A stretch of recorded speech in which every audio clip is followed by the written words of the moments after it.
Cool Hand Podcast, something you got to deal with. Welcome back to the show. I'm your host. My name is Q. We got a rapper in the building.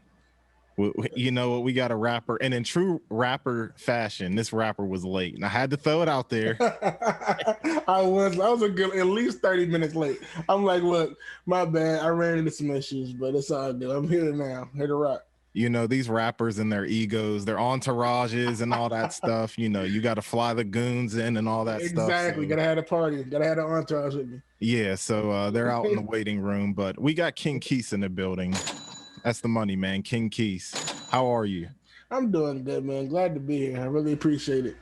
It's nice to have you here. Now we got King Quise. He just dropped a collab project with an artist named Monty Vert. Am I saying that right? Correct. All right, That's my Monty guy. Vert, the General Admission EP. Absolutely. All platforms everywhere. Spotify. It's even on Triller, TikTok, anywhere you really? can get. Cause yeah, it can consume music. It's everywhere. All Okay, so it's out there. It's out there for real. over. King Quise, Monty Vert, they're out here for real. So let's I want to talk about King Quise today. Everything is King Quise. We want to talk about your background, where you come from, how you got into the music, how you put these bars together, the process, and and everything. So that's what you're here for today. And um, Thank you. I know you've been working. I know you've been Absolutely. working out. I'm gonna tell you a story. Man. A couple years ago, maybe a few years ago, um, I'm up on Snapchat. I don't really use Snapchat anymore, but you know, I'm flipping through the stories, and my cousin Matthew has a story. And Yes. he says something like, by the way, King Quise is the best rapper in Pittsburgh. I'm like, who's King Quise? You know what I mean? I Because I remember lived in that. Georgia and I moved back, so I Yeah. didn't know who everybody was. So, and this is the King Quise that he was talking about. So this is this is one of them rappers up in Pittsburgh. So I try, man. I try. Everybody, see, it's a lot of talent here, but like, I be trying my best to stand out. So if anybody says I stand out, I always take that and appreciate it, man. So I gotta give up big ups to Matt for that one. I remember that Snapchat post. I never forgot that. you remember that? Yes, I had to. I had to remember that one. That's funny, man. That's a couple years ago. Yeah, Jeez, that was a while ago. That was a for while ago. sure. Yeah. Yeah, definitely. So Keith, let's start from the beginning. Where are you from? Where are you from? You don't have to say your street because you know you don't got to say To all pull that. up. Where are you coming uh, from? I am from originally. I'm from Erie, Pennsylvania, the east side of Erie, Pennsylvania, and I currently reside and claim Pittsburgh, Pennsylvania. I moved here around the time when I turned 7, and it's just kind of been that ever since. Repping the bird. Really, Erie, Mm-hmm. man. Okay, I don't. I think you might be maybe the second person I know from out that way. So shout out to Erie. Erie, Erie y'all got gang, yourselves a rapper. He's claiming Pittsburgh. But you know, y'all got yourselves a rapper. the origins, man. I'm from Erie, but I claim Pittsburgh, man. Okay, so Erie, Pennsylvania, and you came up and um you eventually turned into the teddy bear king, right? Yes. Now, now that's more modern. That's not back in the day. Yes. That's the I meant to mention. Keith isn't just a rapper. He's the teddy bear king, and he's also he's in the podcast game as well. We gotta shed some light on the podcast game. What's your podcast called? It's called Top Five Podcast. Top Five is one word. And podcast, we are on every 2 weeks on Saturdays. You can find us on Instagram and YouTube, and soon to be on Apple Podcasts. So, That's what it is. You could if you want all the hot topics, all the what y'all talk about, relationships, yes, music. we get into all types of controversial topics as far like we even go into things like double standards, types of things as far as dating and growing up, things going up in the truth sometimes. Just it's a wide variety of topics, but it's very entertaining. So if you It's want, fun give it a shot. stuff. For sure, definitely. It's fun stuff and Definitely. very engaging. That's one thing that I can appreciate about you. You're very engaging, and that's along with the podcast that you're on too. Hmm. Very engaging with the fans. Now let's go back in time. Let's go back in time. And so you came from Erie. Yeah. And what was going on? What were you doing? Maybe you or your family. What did you guys do like creatively back when you was a youngster? Back when I was a youngster, okay, so my family in general, we did art all the time, but it was actually like drawing, painting, things of that nature. We always painted our own canvases and hung them up on the walls. We did a lot of drawing and things of that nature. So that's actually where I guess the creativity started flowing. I was able to bring my thoughts to life that way when I was a kid. So that's kind of where it started. From there, it grew into different aspects of art. I kind of went into things like poetry. I kind of went into things like just just kind of spoken word. It's just things, just letting my thoughts come to fruition. So that's kind of what I did as a kid growing up. Just all types of artistic ways of bringing my thoughts to life. Now, do you still like draw or paint today? Absolutely. I don't paint as much, but I definitely still draw. A lot of the designs that I draw, I use and keep them. Like I designed our logo, things like that for the Top 5 podcast. So yeah, I'm still in the game a little bit, but my main art, is music. That's what's up. I didn't know that. So, when I look at Quise, I think music. That's all I Yeah, think. Music and then a podcast. I didn't know anything for sure. about the art. So if y'all didn't know this about Quise, beforehand, you know now. So that's what's up. That's what's up. Throw them hands in the air. So so at what point now, what music were you growing up on as a youngin and just coming up in general? As a young, okay, so my first, all right, so this is what's funny. The first rappers I really, and this is I guess rap because I didn't start branching into like R&B and country and soul until later. I started as rap because this was in my household, but the first rappers I really started like paying attention to are like the New Boys and the Teach Me How to Jerk Friend, like that type of rap. So just the real fun, upbeat stuff. But as far as growing up and who I like really thought were okay, I can take after this person. The people like Lil Wayne, the people like Kanye West. Kanye West is my favorite artist of all time. So the people like Lupe Fiasco, just these, I guess from '08 to I guess 2013 is kind of where the hip hop that kind of shaped me, if that makes sense. To where I think right now. So those are the ones that I kind of came up listening to. Oh yeah, Wayne was on fire back in the. He was on fire. Let me tell you something.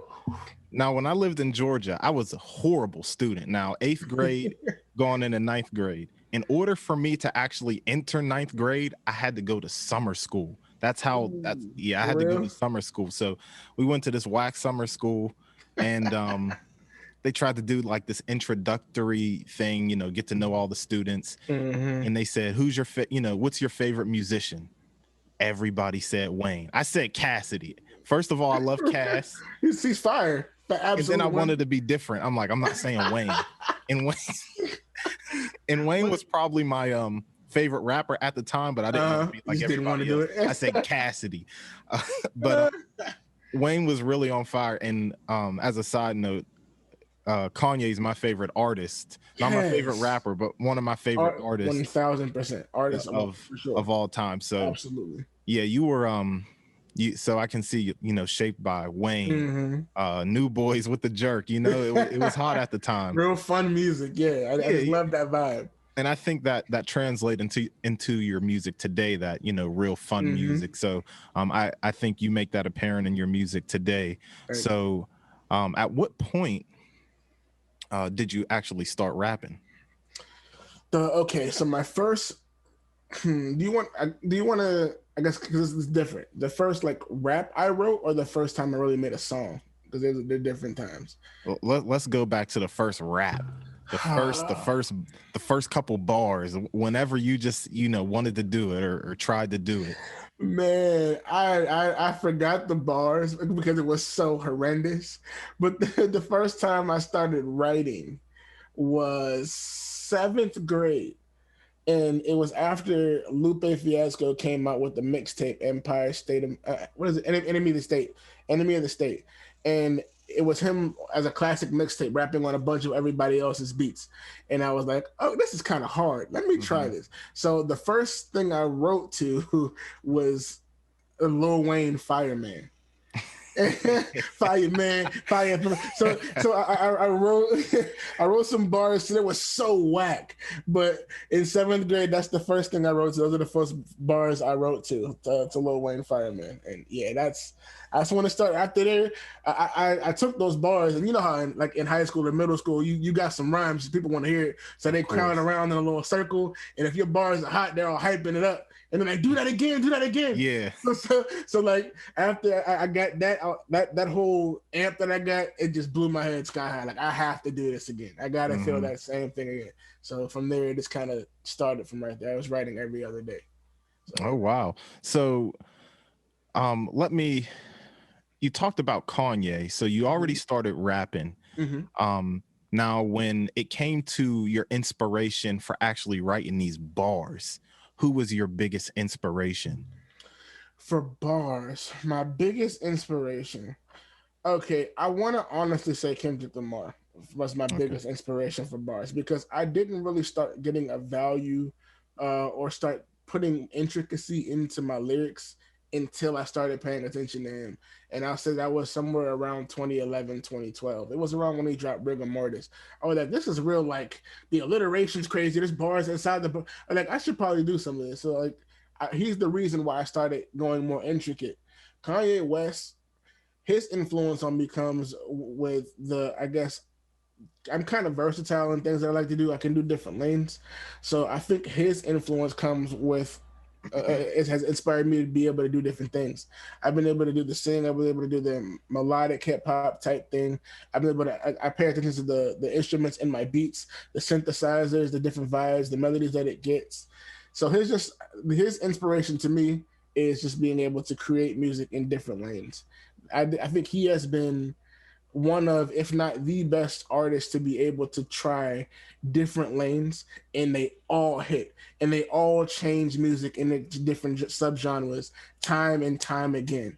And I feel like he doesn't get the credit he deserves for it, but I feel like that's what his influence on me has been. Oh yeah, no, I can definitely agree with that. When it comes to Kanye, he pushes the boundaries. Absolutely. And I stopped liking him after the Life of Pablo. I didn't feel it all the way. I didn't like the Life of Pablo. It was cool, but I'm like, yeah, my guy could do better.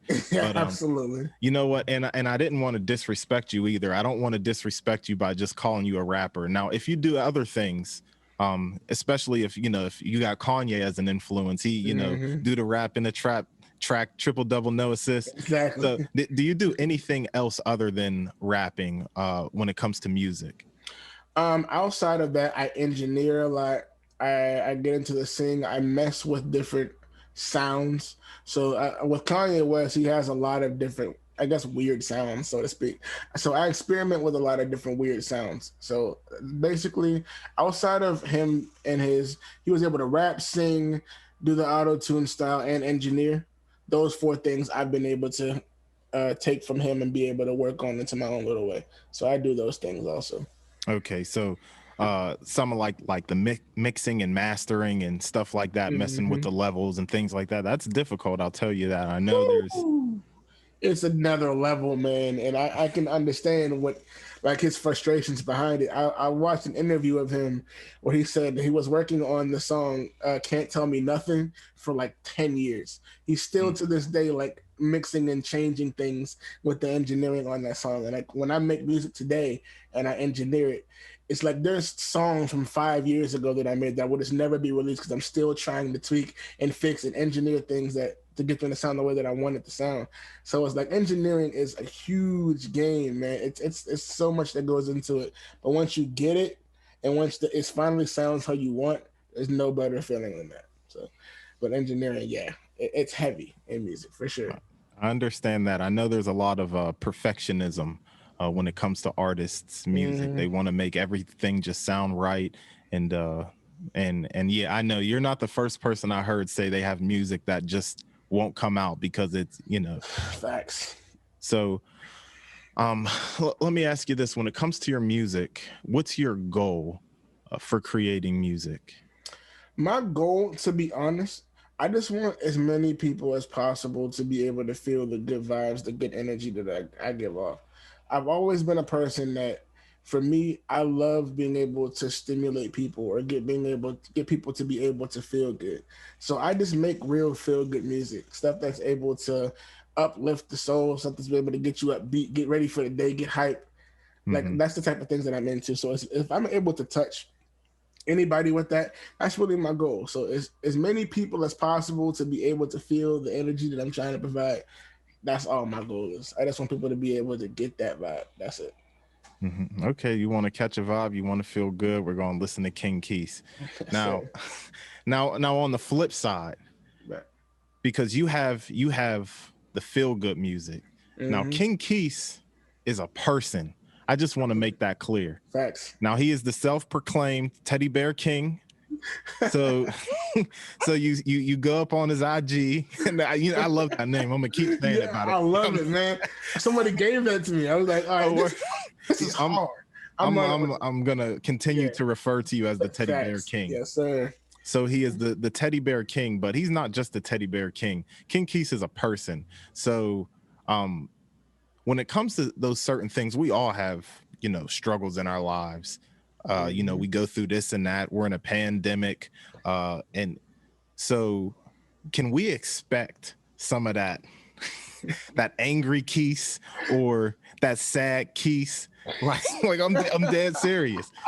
Yes, you especially in regards to it being in the music, you're definitely gonna hear it. There's some songs that I'm in my mind like because I'm going crazy in these four walls. So it's like you're gonna hear some of that aggression, some of that anger, some of that sadness, some of that pain in the music that I'm bringing out because I like you said, or I'm a person, we're all people, we all have feelings, and this is the best way that I know to get it out. So you'll definitely be able to hear some of that coming out. It's definitely absolutely.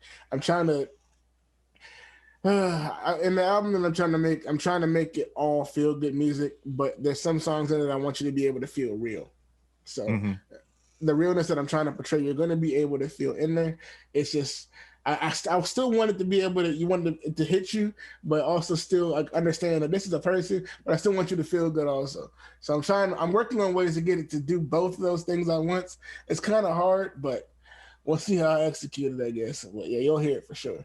For That's sure. what I'm looking forward to that because I like even when it comes to movies. Like I guess I'll speak for a demographic of Mm-hmm. people because I'm not that special. I'm sure there's plenty of people like me. Um, Mm-hmm. like when it comes to like that struggle stuff, that struggle talk. Uh, just because we're all people and we all have like negative feelings sometimes, or whatever. So you come spitting that. I ain't have a good day today. Something I don't know. Do Yes. your rapper thing, Yes. but people. I'm a feel it. I'm a feel it for sure. So I think a lot of people will be looking forward to that album. And I saw Mm-hmm. your IG story too. Is it coming in March? Yes, March. Yeah, I'm looking at March 21st, so that's looking like the date. March 21st. Do we have Mm-hmm. an album title? Yes, it's called The Crown. The Crown. The Crown. The Yes. Crown. You heard it from the king himself. Yes, sir. Um, so let's talk about the process, Okay, the cool. process of creating music. So how does just generally speaking, I'm sure it's different every time, but what's your process like when it comes to making a song? Do the lyrics come first? Does the beat come first? So on and so forth. Got you. So for me, as far as a song, it's always the energy. I can't really. I know a lot of people make songs I've been able to write, and they look for instrumentals or sounds to be able to fit that. That's not really me. I look for energy, so I listen to beats. There's sounds that I want to go for. If I want to go for a sound that's going to be real, I look for these types of beats, or I hit up some of my producer friends and see what they can give me. But so the beat comes first. I have to. There's a feeling that I get from a certain beat that I know that I want to use. If I don't get that certain feeling when I hear the beat, I can't use it. So once I feel that I get that energy from there, okay, I go, all right, this is nice. I know where I want to go with this.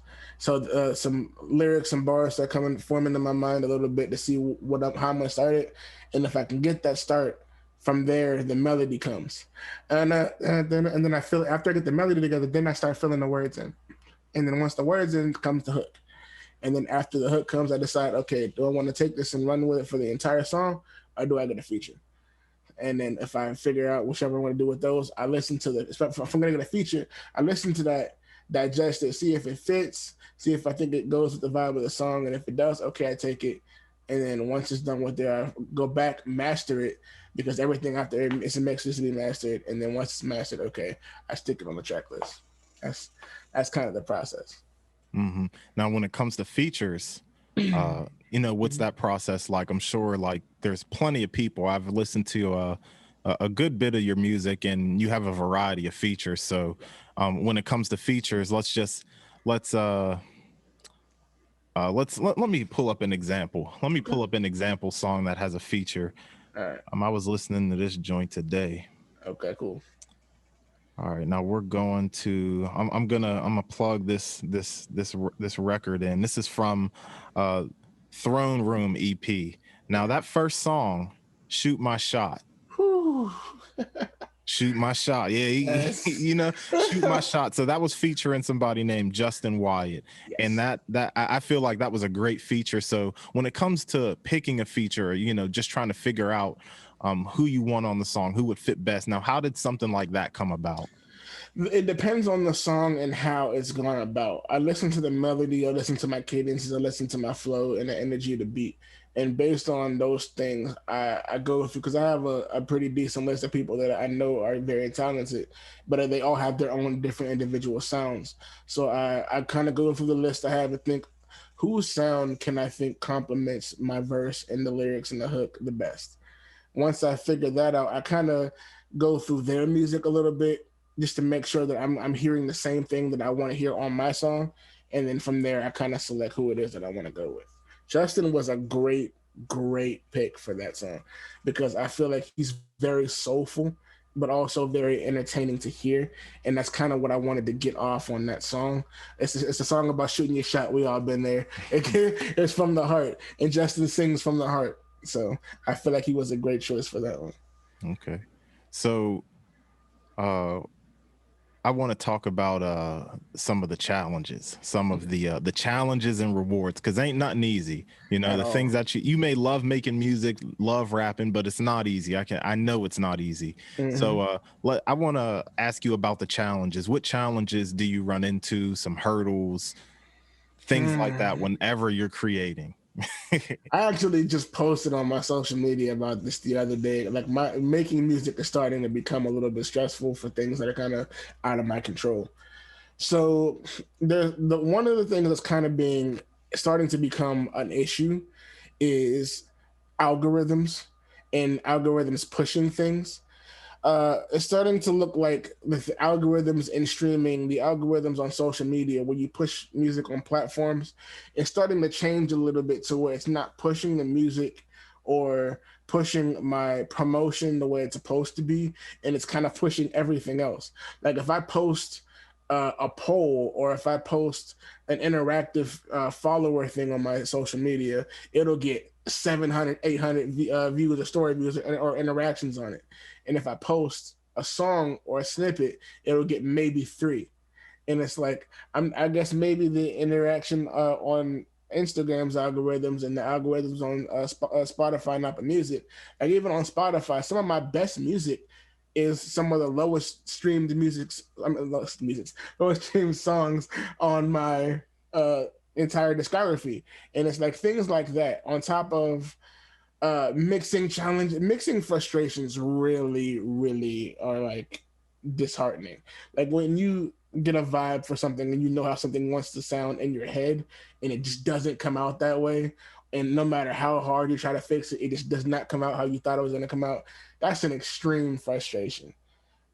Things like when I go for a feature, sometimes I go for a feature and I get it back and it's not what I wanted.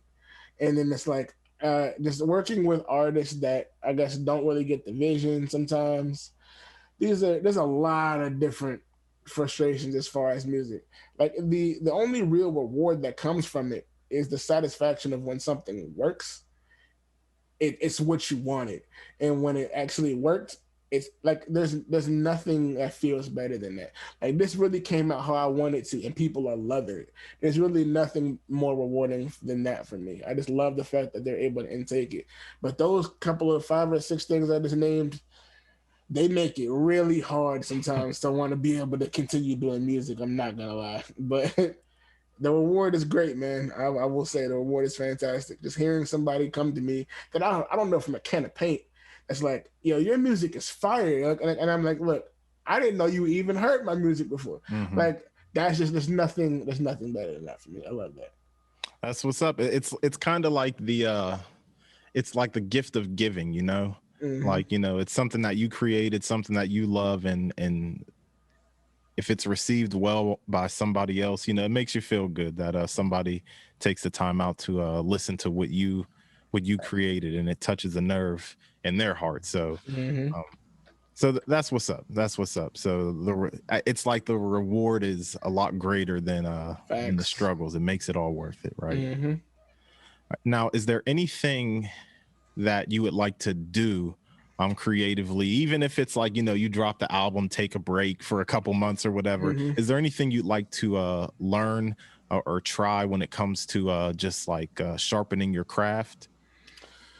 Just kind of the only thing that I really want to learn, like I kind of want to switch the programs and the equipment that I'm using, because there's a lot of learning that goes into different softwares and different types of equipment. And I feel like if I was able to take the time to back off from making music and go into in depth in the more in the lane of learning how to perfect it.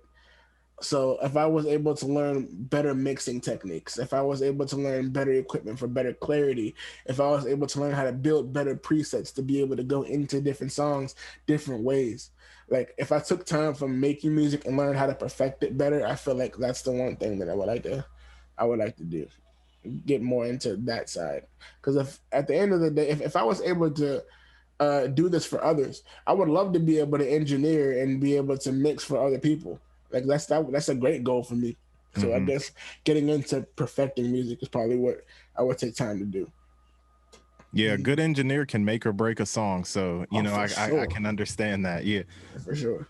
Yeah, I think that's important too. You know, if I could throw my own little opinion in there, like Mm-hmm.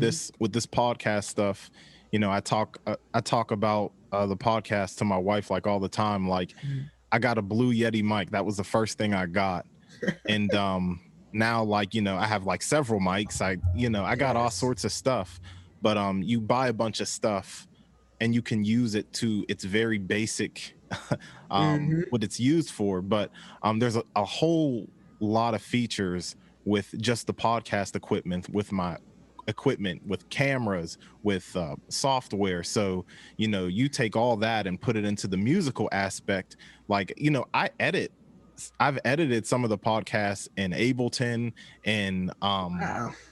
I've edited it in what's that thing called, Audacity. Like, there's so many different features to all of these software. So like, it's a lot to learn, and it can be overwhelming. I know For it can sure. be.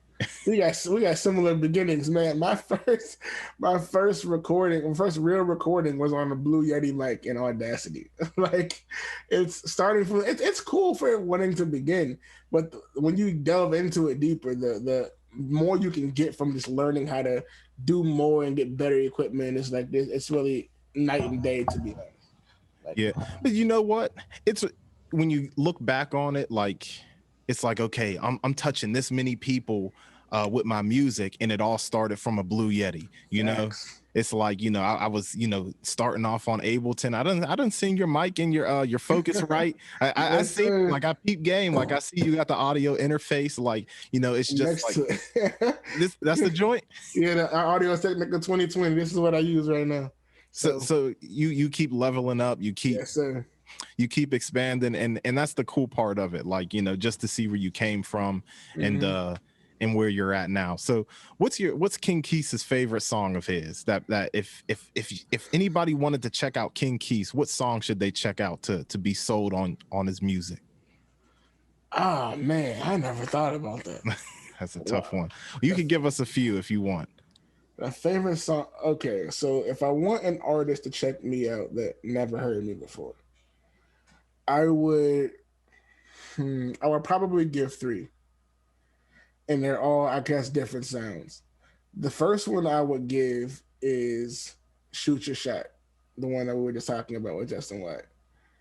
The second one I would give is called Bands. It's a song that features my guy Kenzo Vice, Monty Vert again, and my guy Image. Those two right there are kind of like my biggest representations. I guess the last one would probably be Slide off of my first real EP. And it features my guy Devontae and Shayna Shane. Shayna Shane, who's also coming out with a project. I can't wait for you guys to hear that. But those are probably my three that I feel like would define me the best. They're different lanes, but they show you how far I can go as far as being able to make it sound good and enjoyable. Those are probably the most enjoyable songs that I have. So I would show those to someone that didn't know me. All right, y'all heard that. Now bands, now I done heard bands. Bands is that real lit song. It's like got my bands in it. That's the song.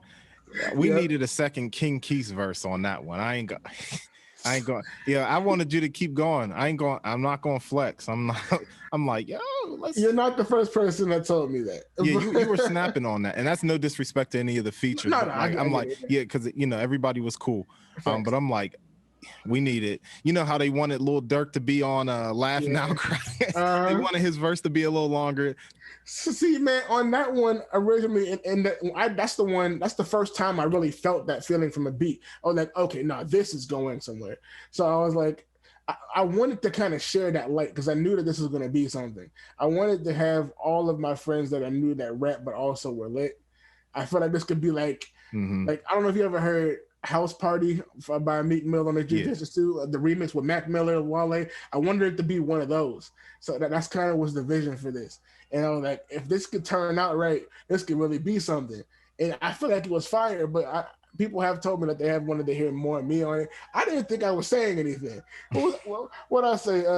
Bands that felt like kites, throwing like it was it was flow driven for me. And that's like, the thing, though. That the flow took it to another place, took it to another realm. The flow was stupid. And you know what? And I got to give you your props, Keith, because there's a lot of big money talk, a lot of bands talk, a lot of jewels talk, and I'm like, I don't got no jewels, I don't got no bands. I don't got no chain. I get my chain snatched, but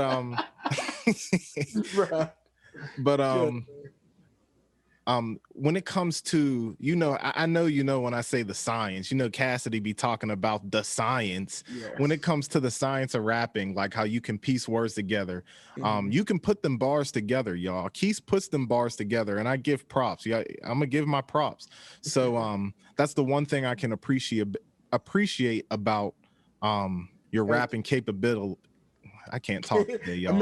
I'm all messed up, bro. It's all good. But you can kind of tell the difference between someone who is just doing it, swag rapping and stuff like that. And although you have a lot of swagger in your raps, when you pay attention to the flow patterns, the rhyme patterns, that's what I pay attention to when I'm listening to rappers and their bars and stuff like that. So you give credit where credit's due. So shout out to King Keith for that. Thank you. I appreciate it, man. Now, in the future, we have your album that's coming. Now, is there anybody, anything that you would like to do, anybody you would like to work with in the future? Are we talking like big name? It could be anybody. People are like, it would be a dream of mine to work with Kanye. Like, it would be I feel like his expertise will be able to, it would bring something out of me that I've never experienced before. So I feel like Kanye, absolutely. If we're talking about someone that's probably more attainable in the closer and near future, I'm really liking Lil Baby a lot. Like, Lil Baby's dope. Lower than that, I like, and this one probably isn't that notable, but Diggy Simmons is fantastic to me. I mean, like, Diggy Simmons is great. Let's see, even lower than that. Samson. I don't know how I have not worked with Samson yet. Like I was just talking to him the other day about that, and I was like, how have we not worked together yet? But so I really want to make a song with Samson for sure. My God, Crowded Places. Yeah, that's those are like the ones that I'm gunning for in the future. Shout out to Crowded Places. Uh, I watched that man make a crazy beat in a matter of a couple hours at my old crib. That's what's up. Yeah, talented fellow. Shout out to Crowded Places. Hmm. Shout out to Lil Baby. I know you watch this. And shout out to Kanye. He watches this in Wyoming. Yes, sir. Uh, On the shout, ranch. shout out to Diggy Simmons too. You know what I mean? Got his little acting game on. He's on Yes, what's it called? Grownish. Grownish, yeah. No. So those are all the written questions that I have. Okay. So is there anything that I missed? Any shout outs? Anything like that? Anything? What's something people may not know about Quise? What's up? What's up? Something that they might not know about Quise. I was actually a singer before I was a rapper. Like that's what's funny. I was a singer before I was a rapper. I don't know how that happened, but because I don't know. I guess puberty ruined my voice. But before I started this, I was like in like early elementary, middle school. I was like real like singer. Like I was a vocal major in performing arts school. Like I was very sing heavy. So I guess that's probably something they don't know about that. I was a singer first. I don't know how this rapper stuff started, but I was a singer first. How did we miss that? How did that like slide past? Okay, so you were singing in the past. Okay. Yeah. Hold on. Now, can we get an R&B teddy bear? Can we get the I'm trying to think of a title. Can we get the Teddy Bear Chronicles, like an R&B album? Dead serious. I don't know if I would ever do an R&B album, but my album coming is it's very R&B infused. I'm even singing on there on some songs, so it's like you'll see a lot of that on the upcoming album for sure. So I don't know if I'll ever be able to do I don't have the vocals for that anymore, but I We might gotta get it back. Man, I don't. That's probably long gone, bro. I'm gonna be honest. I get features from singers now. I don't really do the singing myself, but you'll see it eventually on the album. It comes out in March, so you'll hear a little bit of it. All right, and there you have it. We got King Quise in the building, General Admission EP with Monty Vert out on all streaming platforms. Thank you for coming on, Quise. Appreciate it. Thank you for having me, bro. I've been wanting to get on here for a while. We got to get you on our podcast too. Hey, shout out to the Top 5 podcast. Absolutely. Go ahead, check that out too. It's everywhere. It's soon to be on Apple Podcasts, as he said, Instagram, YouTube, Top 5 podcast. King Quise in the building. Wait, I forgot to mention battle rap. You gotta be in battle rap, dude. And I was like, look, battle rap has also kind of shaped my bars a little bit. I get a lot of influence from battle rap. I just wanted to I didn't notice how deep you were in battle rap. And I was like, look, you got DNA Tooth following you, bro. Look, man, this dude is famous. This man is famous, yo. No, he followed me because I bought some of his merch, King. Look, no. Even if that's the case, you got somebody that's heavy in the battle rap community on your follow list, bro. That's insane, dude. So, hey, I'm trying to get like you. No. Shout out to DNA Tooth, because he actually hit the DMs and he's like, oh, you got a podcast? Woo woo woo. He's trying to. Shout out to DNA Tooth. Shout out to the Tooth. Know what I'm saying? Yeah. But that's what's up, man. I be peeping you, dog. You lit out here in the world, in the podcast world, in the battle rap world, man. You lit. So I appreciate the look, honestly. Thanks so much. All right. Well, this is the Cool Hand Podcast. Cool Hand Podcast, something you got to deal with. EAZY. All right. Hey, that was dope, man. Thanks so much. That was fire. You had a real lit pod. If you say so. Nah, man. It's lit. It's dope. This thing is fire.